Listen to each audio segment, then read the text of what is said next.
मेरे प्यारे साथियों, एक्सरसाइज 3.3 का क्वेश्चन नंबर फर्स्ट है, रैखिक समीकरण के युग्मों को प्रतिस्थापन विधि द्वारा हल करना है। तो पहला समीकरण x + y = 14, दूसरा समीकरण x - y = 4 है। तो देखिए यहाँ नाम से पता चल रहा है प्रतिस्थापन। प्रतिस्थापन मीन्स होता है किसी एक पद को एक स्थान से उठाकर दूसरे स्थान पे रख देना है। ठीक, तो यहाँ पर दूसरा समीकरण है x - y = 4। ठीक, अब यहाँ पर हम y को प्रतिस्थापित करेंगे तो ये हो जाएगा x = 4, ये -y दूसरे साइड जाएगा तो +y हो जाएगा, यानी कि हमें समीकरण दूसरा से x का मान प्राप्त हो रहा है y + 4। ठीक, अब इस x के मान समीकरण 2 से प्राप्त हो रहा है, तो इसलिए हम इस मान को ले जाके समीकरण 1 में रखेंगे। तो लिखेंगे कि समीकरण 1 में x का मान रखने पर, ठीक, जब समीकरण 1 में x का मान रखेंगे तो समीकरण 1 है x + y = 14। ठीक, यहाँ पर देखिए x के जगह पे मान रखना है 4 + y। ठीक, उसके बाद से ये +y है तो +y = 14 हो जाएगा।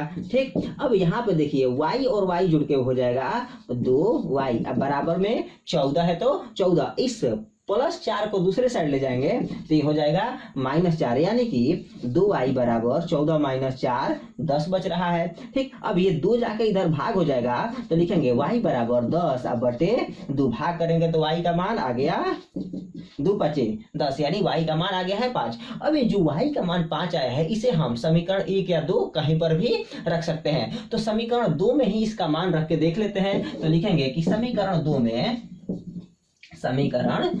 में एक y का मान रखने पर।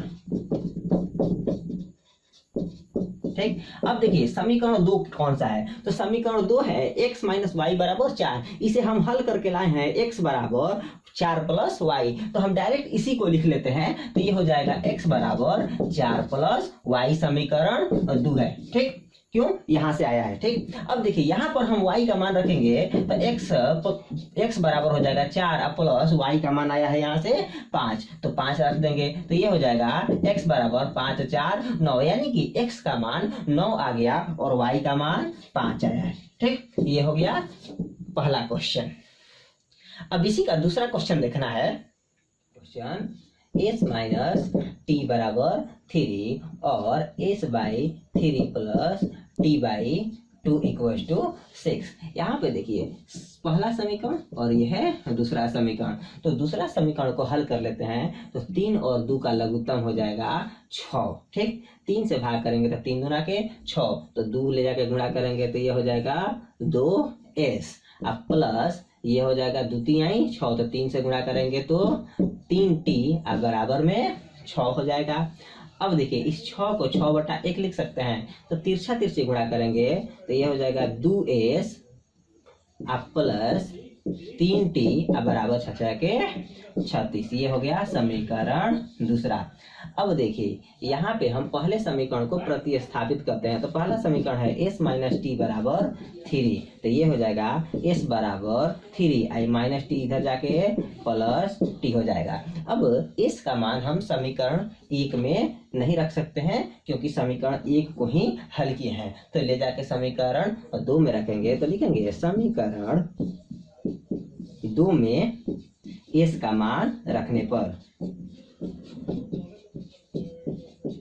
ठीक, तो समीकरण 2 जो है यहाँ पे आया है बाबू 2s प्लस 3t = 36। ठीक, यहाँ पर हम s का मान रखेंगे तो ये हो जाएगा 2 × s का मान है 3 + t प्लस 3t है, तो इसे लिखेंगे बराबर में 36। गुणा करेंगे तो 3 दूना के 6 और 2 × t = 2t प्लस 3t बराबर होगा 36। अब देखिए यहाँ पर ये जुड़ेगा तो 3 × 2 = 5 t हो जाएगा, अब बराबर में 36, ये +6 दूसरे साइड जाएगा तो -6 हो जाएगा। अब इसे घटा के लिखेंगे तो ये हो जाएगा 5t बराबर 36 - 6 = 30 हो जाएगा। ठीक, तो ये t = 30, अब बटे ये 5 जाके इधर भाग होगा तो 5 × 6 = 30, यानी t = 6 आ जाएगा। अब देखिए जब t = 6 आया है तो इसका मान हम कहीं भी रख सकते हैं, समीकरण 1 या 2 में। तो हम समीकरण 1 में मान रख के देख लेते हैं। समीकरण 1 में t = 6 रखने पर, तो जब t = 6 रखेंगे तो ये होगा s - t = 3 समीकरण पहला। तो ये होगा s माइनस टी का मान 6 अब बराबर 3। तो s बराबर 3 माइनस 6 दूसरे साइड जाएगा तो प्लस 6, यानी s बराबर 6 3 9। तो s का मान 9 आ रहा है और t का मान 6 आ रहा है। ये हो गया दूसरा क्वेश्चन। ठीक, अब इसी का तीसरा क्वेश्चन देखना है। प्रश्न संख्या तीसरा का पहला समीकरण है 3x minus Y equal to 3 और दूसरा समीकरण है 9x minus 3y equal to 9। तो पहला समीकरण को लेते हैं। पहला समीकरण 3x minus Y equal to 3 है। अब यहाँ पे माइनस वाई को प्रतिस्थापित करेंगे तो ये हो जाएगा 3x equal to 3 minus Y इधर आके प्लस वाई हो जाएगा। x का गुणांक 3 है तो 3 आके इधर भाग हो जाएगा। तो x बराबर हो जाएगा 3 प्लस वाई अब बटे में 3 हो जाएगा। अब देखिए ये समीकरण 1 से x का मान आया है 3 प्लस वाई बटे 3। तो इसको ले जाके समीकरण 2 में रखेंगे। तो लिखेंगे कि समीकरण 2 में x का मान रखने पर, ठीक, तो जब समीकरण 2 में x का मान रखेंगे तो समीकरण 2 है 9x minus 3y equal to 9। ठीक, यहाँ पर देखिए 9 इंटू x का मान हो जाएगा 3 प्लस वाई अपॉन 3। अब माइनस y है तो माइनस ये 3y हो जाएगा। ठीक, यहाँ पे देखिए 3 से 9 को कैंसिल करेंगे तो 3 3 जा 9। अब आया कितना, तो आया 3 इंटू 3 प्लस वाई अब माइनस 3y इक्वल टू 9। इसे हल करेंगे तो 3 3 जा 9 अब plus 3 into Y equal to 3y minus 3y equal to 9। अब देखिए 3y में से 3y को माइनस करेंगे तो ये दोनों कैंसिल हो जाएगा तो बचेगा 9 इक्वल टू 9। तो इस स्थिति में दो चर वाले रैखिक समीकरण के युग्मों का अपरिमित रूप से अनेक हल होता है। तो लिखेंगे कि अपरिमित रूप से अनेक हल है। ठीक, ये हो गया तीसरा। अब देखना है चौथा नंबर इसी का। तो चौथा नंबर क्वेश्चन है, इसे भी तेज कर देते हैं।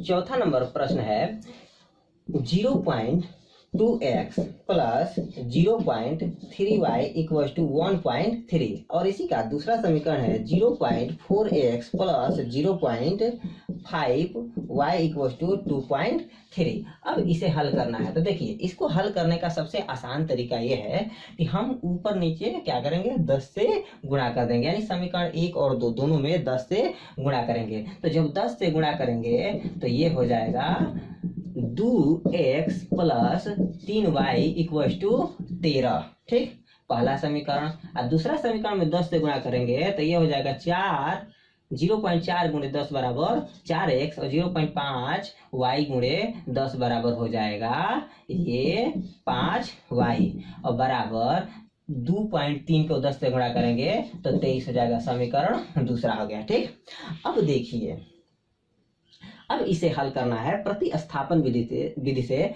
तो हम या तो समीकरण 1 या समीकरण 2 किसी एक को प्रतिस्थापित करेंगे। तो समीकरण 2 ही लेते हैं। तो समीकरण 2 4x बराबर हो जाएगा 23। ऐसे 5y को प्रतिस्थापित करेंगे तो हो जाएगा माइनस 5y। अब 4 का x का गुणांक 4 है, ये जाके इधर भाग हो जाएगा तो होगा x बराबर 23 माइनस 5y बटे में 4। अब x का मान आ गया 23 माइनस 5y बटे 4। तो इसको ले जाके हम समीकरण 1 में रखेंगे। क्यों? क्योंकि हम समीकरण 2 से x का मान ज्ञात किए हुए हैं तो 1 में ही रखना पड़ेगा। ठीक, तो लिखेंगे समीकरण 1 में x का मान रखने पर। ठीक है, तो समीकरण 1 है 2x प्लस 3y बराबर 13। ठीक, यहाँ पर x का मान रखेंगे तो ये हो जाएगा 2 गुणे x के जगह पे 23 माइनस 5y बटे 4 अब प्लस 3y है तो 3y बराबर में 13। अब देखिए इस 2 से भाग करेंगे 4 को तो 2 दूना के 4 हो जाएगा। तो बचा कितना 23 माइनस 5y बटे में 2 अब प्लस 3y अब बराबर 13। तो हम इसे 3y को 3y बटे 1 लिख सकते हैं। अब देखिए इन दोनों का लघुत्तम निकालेंगे तो 2 और 1 का लघुत्तम 2 हो जाएगा। अब देखिए 2 से भाग करेंगे 2 में तो 2 एकम 2 हो जाएगा, ठीक है। तो अब जब 2 एकम 2 होगा तो 1 से ले जाके गुणा करेंगे किसमें, 23 माइनस 5y में 1 से गुणा करेंगे तो ये 23 माइनस 5y ही रहेगा। अब प्लस 1 से भाग करेंगे 2 में तो 1 दूना के 2 आएगा, तो 2 को 3 से गुणा करेंगे तो 3 दूना के 6y अब बराबर 13। तो 13 को हम 13/1 लिख सकते हैं, लिख लेंगे। अब देखिए इसको हल करेंगे तो ये हो जाएगा 23 का 23, और यहाँ पे देखिए 6y में से 5y घटाएंगे तो बचेगा प्लस y अब बट्टे में 2 अब बराबर 13/1, ठीक। अब इसे तिरछा तिरछी गुणा करेंगे तो ये हो जाएगा 23 प्लस y बराबर 13 दूना के 26। अब ये 23 जाके उधर घटेगा तो y बराबर हो जाएगा 26 और माइनस 23 यानी कि y बराबर 3। तो y का मान 3 आ गया। अब y का मान हम समीकरण 1 या 2 कहीं पर भी रख सकते हैं, तो y का मान हम समीकरण 1 में रख के देख लेते हैं। तो लिखेंगे समीकरण 1 में y का मान रखने पर, ठीक। तो देखिए समीकरण 1 कितना है, तो समीकरण 1 है 2x प्लस 3y बराबर 13 है समीकरण 1। यहाँ पर हम y का मान रखेंगे तो ये हो जाएगा 2x प्लस 3 गुणे y का मान 3 अब बराबर 13 हो जाएगा। तो ये होगा 2x प्लस 3 के 9 अब बराबर 13, यानी कि 2x बराबर 13 माइनस 9। तो 13 में से 9 घटाएंगे तो 4 होगा, तो 2x बराबर 4 आ जाएगा। तो x बराबर 4/2 कट जाएगा तो x बराबर 2 हो जाएगा। तो x बराबर 2 और y बराबर 3 हो गया इसका आंसर, ठीक है। ये हो गया चौथा नंबर। अब देखना है इसी का 5वां नंबर, तो इसे इरेज करते हैं और 5वां नंबर देखते हैं।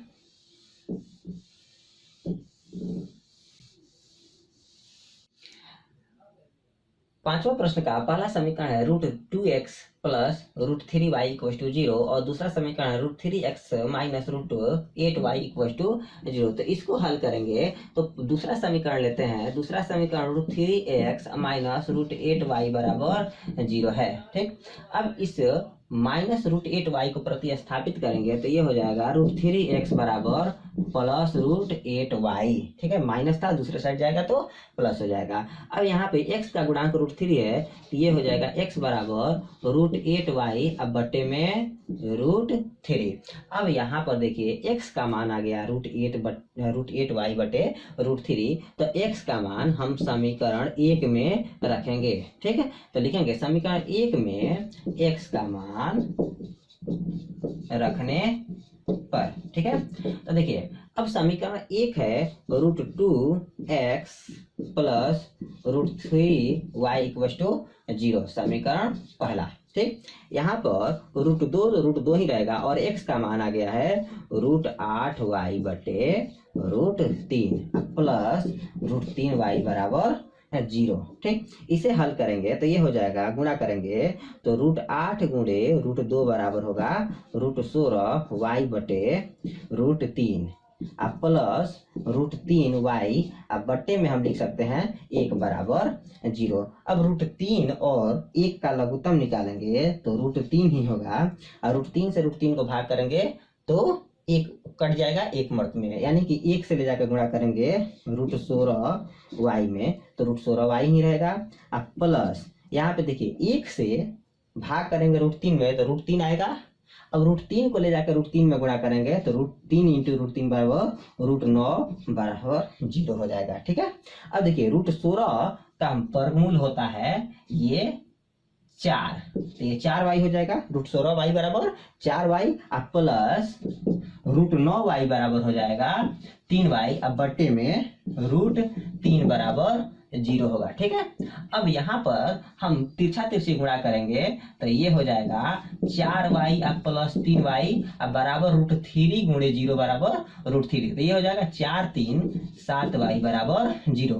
तो इसे लिख सकते हैं y बराबर 0 अब बट्टे 7 भाग देंगे तो y का मान 0 आ जाएगा, ठीक। अब y का मान 0 आ गया है तो इसे ले जाके हम समीकरण 1 या 2 कहीं पर भी रख सकते हैं। तो y का मान समीकरण 2 में रखने पर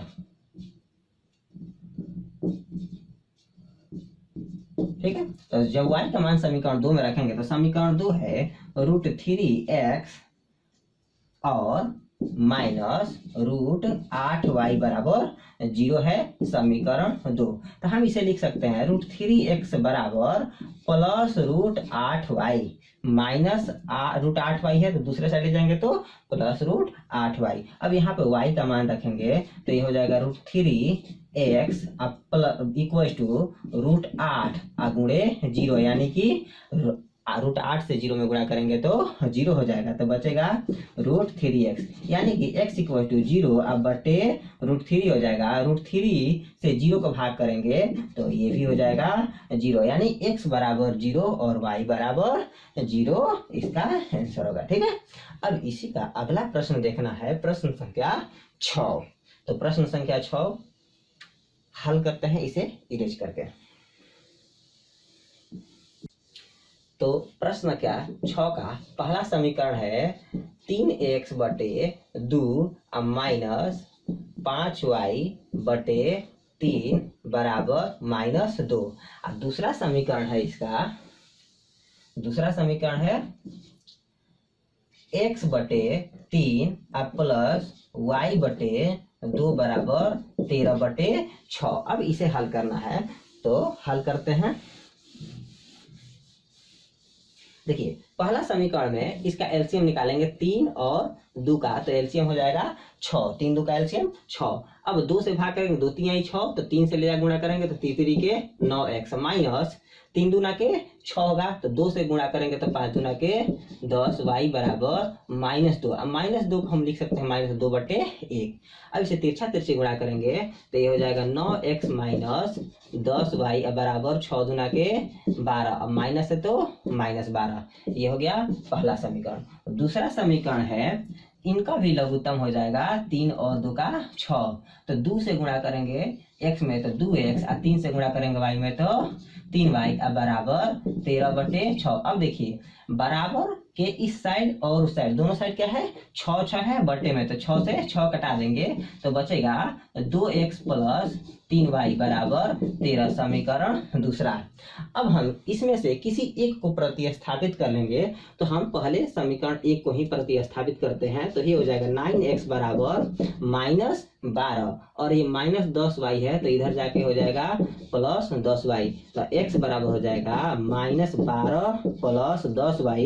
ये 9 जाके इधर भाग होगा तो बट्टे में 9, यानी कि समीकरण 1 से x का मान आ रहा है -12 प्लस 10y बटे 9। तो इस x के मान को हम ले जाके समीकरण 2 में रखेंगे तो लिखेंगे कि समीकरण 2 में x का मान रखने पर, ठीक है। तो समीकरण 2 में x का मान रखेंगे तो ये हो जाएगा 2 गुणे x का मान कितना है -12 प्लस 10y बटे में 9 प्लस 3y है तो 3y बराबर 13। ठीक। अब देखिए यहाँ से गुणा करेंगे तो ये हो जाएगा 12 दूना के 24 माइनस है तो -24 और 10 दूना के 20y बटे में 9 प्लस 3y बटे 13 है तो 3y को हम लोग लिख सकते हैं 3y बटे 1 और 13 को लिख सकते हैं 13 बटे 1। अब देखिए 9 और 1 का लघुत्तम हो जाएगा 9, तो ये हो जाएगा -24 प्लस 20y प्लस 1 नवा 9, तो 9 से गुणा करेंगे तो ये हो जाएगा 9 3 27y बराबर 13 बटे 9। अब तिरछा तिरछी गुणा करेंगे, चाहे पहले जोड़ लेते हैं तो ये हो जाएगा -24 प्लस 20 और 27 जोड़ेंगे तो 47y बटे 9 बराबर हो जाएगा 13 बटे 9। ठीक। अब देखिए यहाँ से गुणा कर लेते हैं, नहीं यहाँ पे एक ही होगा बाबू, एक ही होगा, एक होगा। ठीक है। तो अब यहाँ से गुणा करेंगे तो ये हो जाएगा -24 प्लस 47y बराबर 13 नवा 117। ठीक। अब देखिए ये अगला स्टेप में हो जाएगा 47y बराबर 117 -24 दूसरे साइड जाके +24 हो जाएगा तो हो जाएगा +24, तो जोड़ेंगे तो 47y बराबर 7 4 11 और 2 1 3 और 3 1 4 और ये हो जाएगा 1 यानी 141। ठीक है, तो भाग देंगे तो हो जाएगा y बराबर 141/47। ठीक है, तो भाग देंगे तो 47 या 141 होता है, यानी कि y बराबर 3 आ जाएगा। जब y बराबर 3 आ गया है तो y का मान हम या तो समीकरण 1 या समीकरण 2 कहीं पर भी रख सकते हैं। तो यहाँ पर देखिए समीकरण 1 को हल करके हम इतना लाए हुए हैं, तो यहीं पर हम एक y का मान रख देंगे। तो लिखेंगे कि समीकरण 1 में y का मान रखने पर, तो समीकरण 1 को हम हल करके लाए हैं x बराबर -12 प्लस 10y अब बट्टे में 9। ठीक है, इसको हल करके लाए हैं तो यहीं पर हम y का मान रख देते हैं। तो x बराबर हो जाएगा -12 प्लस 10 गुणे y का मान 3 अब बट्टे में 9। तो ये हो जाएगा -12 प्लस 10 30 अब बट्टे में 9। तो 30 में से 12 घटेगा तो 18 अब बट्टे 9। तो भाग देंगे तो 9 दूना के 18 यानी कि x बराबर 2 और y बराबर 3 हो जाएगा इसका। ठीक है, ये भी क्वेश्चन कंप्लीट हो गया। अब देखना है अगला क्वेश्चन।